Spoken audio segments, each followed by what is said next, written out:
I asked Johan when he arrived here, has he been to Luleå before? And he said, yeah, I went to Hemavan and the plane couldn't land, so I ended up here in Luleå. And when I was younger, I went snowboarding, and for some reason I couldn't get on the train, so I ended up here in Luleå. So please, tonight and this afternoon, let us show you that this isn't just a place you end up when you can't go skiing, okay? Hopefully we have something else to offer here in Luleå. So yeah. The floor is yours. Thank you very much. So I was just about to say that when I flew in this morning, it was over the Baltic Sea and the Gulf of Bothnia. The view was fantastic, and I actually told Oscar, an old friend sitting somewhere out in the audience, that I always tell my wife at home that I want to move somewhere else, away from Stockholm, but we're living about 2.5 miles outside Stockholm, and she thinks it's too far away from Stockholm, so I have a problem there. So normally I do this kind of corporate presentation or to present myself. I don't have the privilege of having someone else say what I do. This is my corporate presentation. I was born 1971, so I'm 39 years old, turning 40 next year. This is not really a date that is important because of me, but because of this fantastic game that you all recognize. Can we turn down the light, by the way? And sound up. You remember it? Pong. Fantastic graphics, great sound. It's been around for 39 years, and yet when Apple launched the first iPod, they actually had this as one of the 5 original games in the iPod 2001. So the last 9 years, we've gone from this Pong game in these handheld devices to whatever you have right now. That says a lot about the development right now from a technological point of view. 1971 was also the year that this group of people were standing and showcasing this net to the American Defense Department in the States, the ARPANET, which is sort of like the predecessor of the internet. So that's also why 71 is an important date. A lot of things has happened, and I did a quick search on all these buzzwords as Web 2.0, social media, and new media, and I found out that new media, it turns out to be everything, because we constantly search for new media on Google and so on. But Web 2.0 was something that took off here in 2005 when we started to get YouTube and we were starting to spread Flickr and photo sites a little bit more. But then somewhere around in the middle of 2008, we saw how social media took off, and especially in 2009, it sort of like passed these other buzzwords. Yet when you combine it to Lady Gaga, it's dead. So we really must understand that social media is not important to the everyday, people out there. It's not something that we should go around and telling our clients that we want to work with social media too much, because they don't really care. But if you compare it with the search for Facebook, even Lady Gaga is gone. That says a lot about how we people take these new technologies to our hearts. We tend to think that people are interested in social media, but if you go out and ask someone, are you a member of a social media network? They don't even know what you're talking about. But if you ask if they're a member of Facebook, the chance is pretty high that they are, since right now we have about 550 million people in the world that has become members of Facebook. 15% of these guys are doing something. Someone has a guess? Someone? They're playing Farmville. So about 80-90 million people log in every week to, they get a piece of a piece of land, they grow some corn, they earn some money, and then they buy some new plants, and they continue to build their own farm. And Farmville is built by Zynga, a social, gaming company, who did the revenue last year was $500 million, real money, not fake money. So people go in here, they either, grow their land and they wait for a day to harvest it to get the money, or they put in real money, or they actually recruit a friend. And that's how all these games are built up. Either you recruit a friend and you get further into the game, or you pay with cash.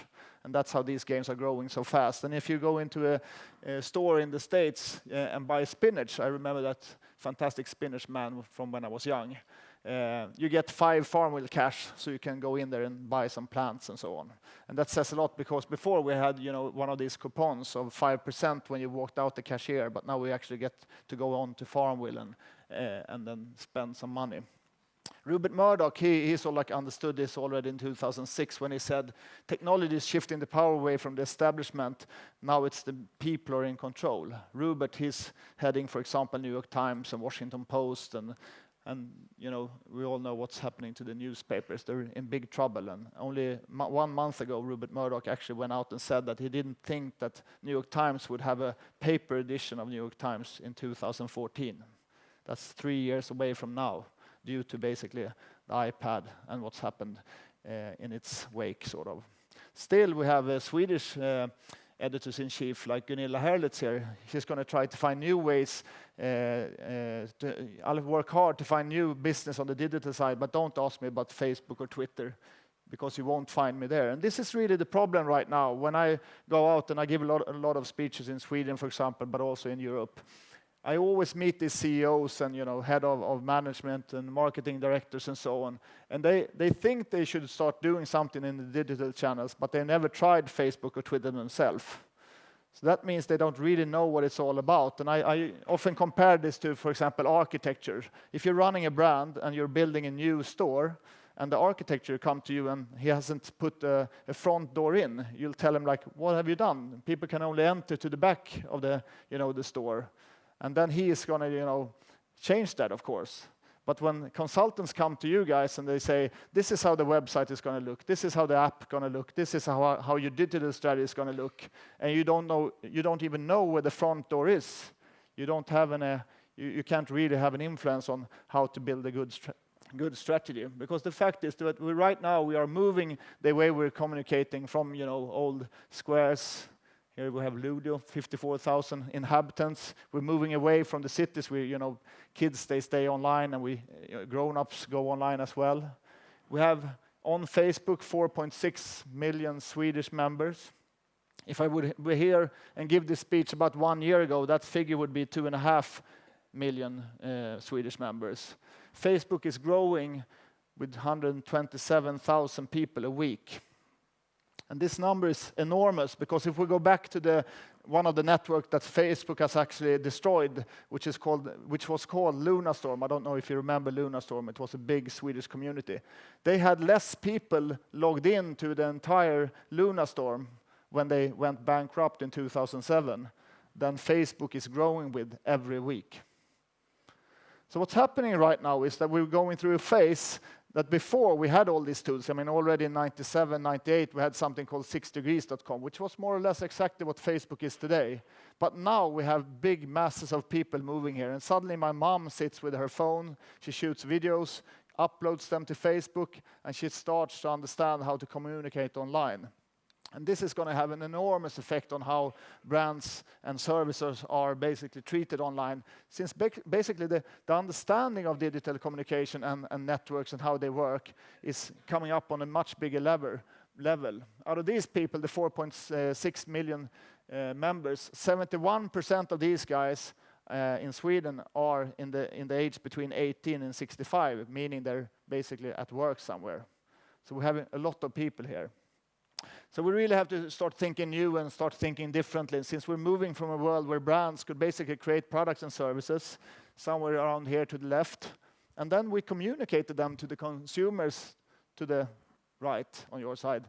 And the only option we had out here was basically we opened the newspapers, we looked at the TV, we listened to the radio, we got something in our mails, we talked to some of our friends, but we didn't really have a chance to evaluate what the brands were saying. And the winners were basically the brands that had a lot of money that could place an ad on page 3 in a local, print magazine or something. And then suddenly the internet comes along. And what happens is that when we do advertising today, we shut out from the decision process. I'm the first to say that advertising we're gonna have a fantastic future, because if you look back to the old IDAS model with attention, information, desire, and so on, attention is going to be, the thing. So we really are going to see a future where a lot of brands are going to focus a lot on TVCs, print, all these things that make people go, wow. But the first thing that happens when that happens is they go online to Facebook, they go online to Google, Twitter, they go online to forums and whatever, and they start asking their friends. I saw this Volvo V70, what do you think? I like this Sony plasma screen. How much does it cost on Price Runner? What do people think about this product? And most brands don't even understand that that has started to happen. They still think they can influence brand communication, the brand, by doing traditional communication. And online, people are really starting to change that. And that has gotten an effect already. So what brands really has to understand is how to get into this conversation and what goes on there, and understand that there's a new world opening up. And that world is a lot faster.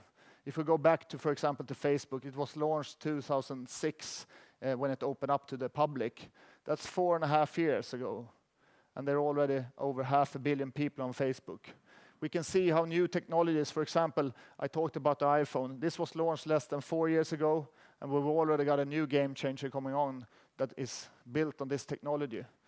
And I saw a stat this morning that I talked about at lunch as well, that Apple, for example, they earn 60% of their earnings are based on products that they developed the last 4 years or 3.5 years, which means a lot of things that are coming out right now is really changing how we experience things. We also have the empowered consumer. Suddenly we in here can go into forums and think about things and talk about things and rate things. We can also record videos and TVCs. We can say good things and bad things because we have our own communication platforms. It was practically impossible for any one of us to, if we went to a restaurant, for example, and had a bad experience 10 years ago, we could not do anything. Maybe we could write one of these angry roses or whatever, angry things in Aftonbladet where you get 100 signs or characters or something. But today we are really empowered, and that's something that big brands are learning and so on. We also have transparency. We'll talk more about that.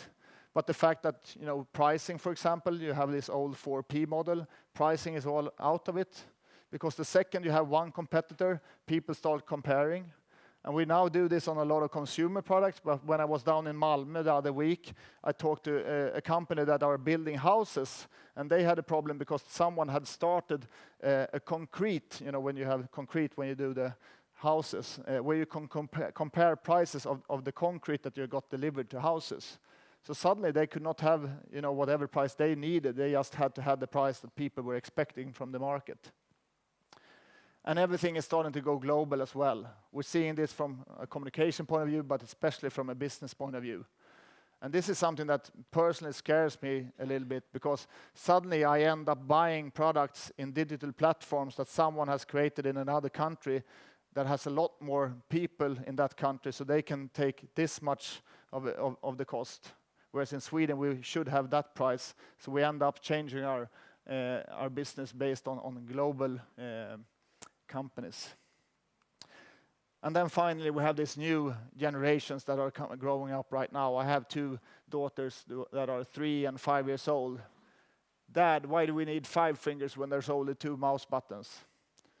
But this is really something that is coming on right now, and that is going to have a lot of effect. These kids that are growing up right now, they have totally changed behaviors when it comes to digital communication. But it also comes to the way they're expecting information from brands. Someone growing up with all the information in the world at the fingertips reach will not accept you to say, sorry, you have to wait. So suddenly you will have to change the entire way you do customer service, the way you recruit people to your companies, and the way you talk to them, and the way you basically deliver what they expect, since they always will compare everything with everything else. There's a lot of young people in the audience, so I guess a lot of people here have played World of Warcraft. Can you raise your hands? 1, 2, 3, 5, 10 people. Well, that's about 0.1%. So I'll show it to you. Your actions are illogical. All possible results for this encounter have been calculated. Can we dim down the lights? The Pantheon will receive so this is a scene with a Japanese clan here in the bottom that are defeating a monster called Algalon. Algalon was the toughest monster to defeat about 1 year ago. In the top you have small portraits of 2,500 people who are logged on and looking at this game. The Japanese clan went out on their blog and said we are going to defeat this monster, so they streamed this live and had another 150,000 viewers on the stream. That's like a good TV channel. They won over the monster, published it on YouTube, and the week after they had +4 million viewers on this screencast of someone fighting a monster. That's